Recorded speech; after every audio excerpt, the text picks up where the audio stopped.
최재형 감사원장의 대선 출마설이 끊이지 않고 있죠. 조만간 개헌을 고리로 해서 출마 선언을 할 거란 관측이 정치권에서 나오고 있습니다. 윤석열 전 총장에 이어서 최 원장까지 야권 대선 후보로 나설 수 있다는 소식에 민주당에서는 배신이라는 비판의 목소리가 나왔는데 관련 내용을 조익신 멘토가 정리했습니다.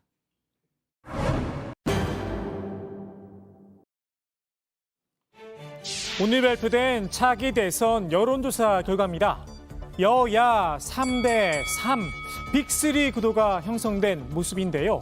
지지율 추이를 좀 살펴볼까요? 윤석열 전 검찰총장부터 국민의힘 홍준표 의원까지 일제히 하락세를 나타냈습니다. 대변인 사태에 엑스파일 논란까지 있었죠. 특히 윤 전 총장의 하락폭이 컸습니다. 반면 막내들은 치고 올라오는 모습인데요. 최재형 감사원장의 약진이 눈에 띕니다. 지지율이 2%포인트 넘게 뛰었습니다. 최 원장 아직 본인의 거취를 결정하지 않았죠. 다만 주변에선 출마 의사를 굳혔다는 이야기가 나옵니다. 최 원장의 중마고로 알려진 강명훈 변호사는 김오수 검찰총장 임명이 결정적인 계기가 됐다 이렇게 밝혔는데요. 청와대가 감사위원으로 제청해달라고 요구했지만 최 원장이 끝까지 거부했던 인사가 바로 김 총장입니다. 감사원의 정치적인 중립성과 독립성을 지킬 수 있는 인물을 제청하라는 헌법상의 감사원장에 주어진 책무라고 생각을 하고 있습니다. 그런데 김오수 총장 임명 때문에 대선에 나선다라 조금 갸웃하기도 합니다.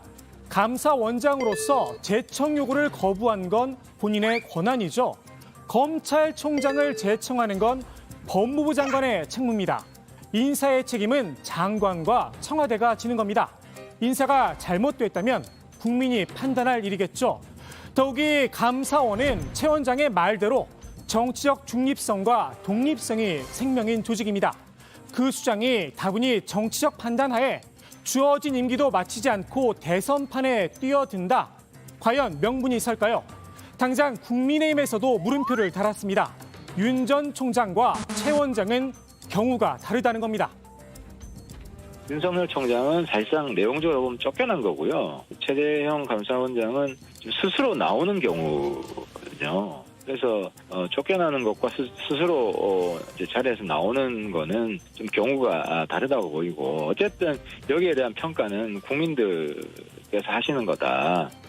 감사원장을 하다가 바로 대선에 출마한다, 이런 부분을 제가 뭐 경쟁을 하는 상대방으로서 그걸 뭐 제가 입으로 비판하기보다는 그거는 국민들께서 판단하실 부분이라고 생각합니다.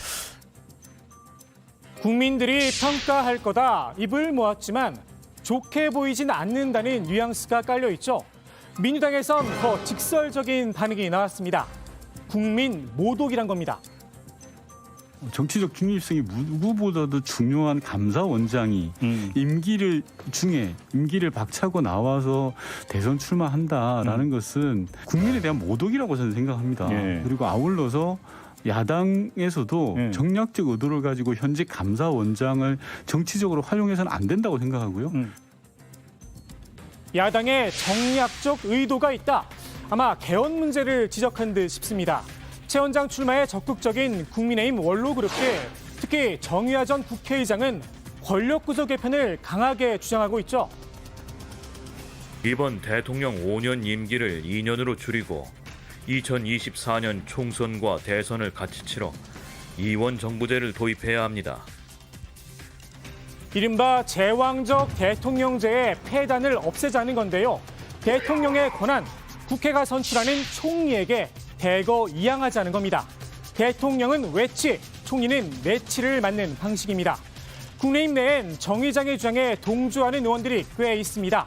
야권이 대선에서 승리한다고 해도 의회 권력은 여전히 민주당 손에 남게 되죠.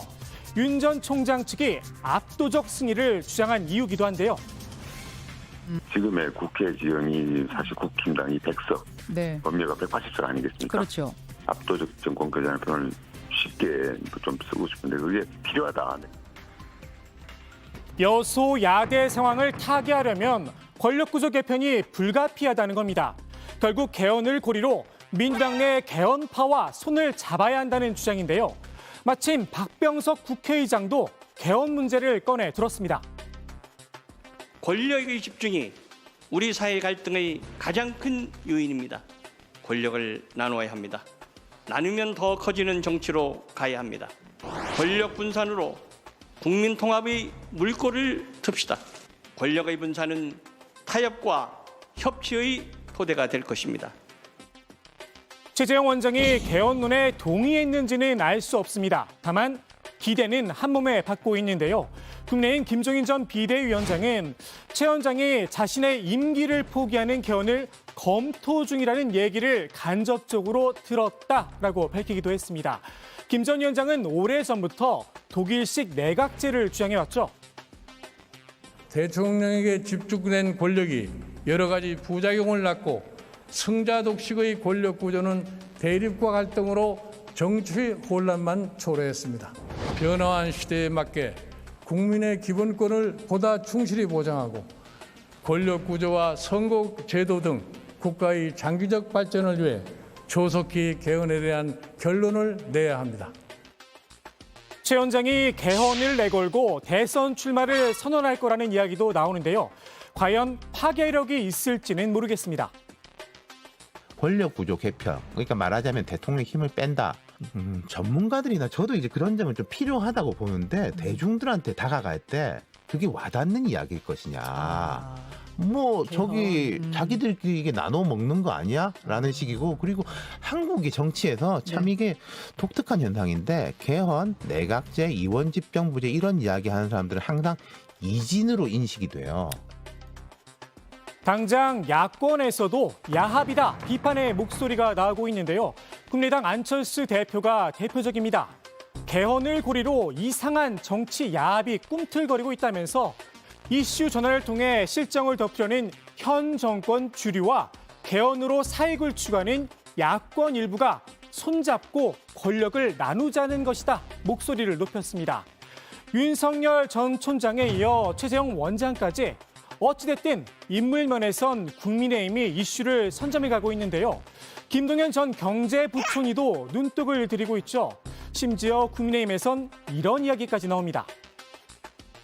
자신들이 임명해서 뭐 김동연 또 윤석열 지금은 최재형 감사원장까지 전부 대선 후보로 키워서 야권에 공급해 주거든요. 그러니까 이게 플랫폼 정권인지 인큐베이터 정권인지 모르겠어요. 김 전 부총리까지 뺏길 순 없다는 생각이 들었나 봅니다. 민주당 송영길 대표, 연일 김 전 부총리에게 러브콜을 보내고 있죠. 최근 김 전 부총리와 직접 통화도 했다는데요. 야당으로 가지 않겠다고 했다며 고맙게 생각한다라고까지 말을 했습니다. 그런데 말입니다. 김 전 부총리 측 이야기는 조금 달랐습니다. 통화를 한 건 맞지만 여당 혹은 야당으로 가겠다는 이야기를 나눈 적이 없다는 겁니다. 누구 말이 맞는 걸까요? 목 먹는 감 찔러라도 본 건 아니겠죠. 김 전 부총리는 본인의 대선 행보에 대해 말을 아끼고 있는 상황인데요. 여전히 여야, 진보와 보수를 나누는 시각이 문제라고 생각한다면서 일단 제3의 길을 열어뒀습니다. 김 전 부총리도 선뜻 민주당으로 들어오진 않을 듯 싶은데요. 인큐베이터 정권이란 비판, 민주당 입장에선 듣기 좋은 이야기는 아니겠죠.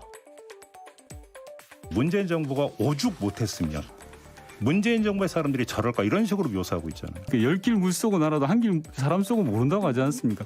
배신하겠다는 사람은 어떻게 알겠습니까? 한마디로 배신이란 건데요. 이 역시 국민들이 판단할 몫일 듯합니다. 오늘의 톡쏘는 한마디, 영화 속 한 장면으로 대신합니다. 하늘 색깔이 빨간색. 그때부터 무조건 빨간색이야. 내 말 토다는 저는 배반형이야, 배반형. 배신, 배반형.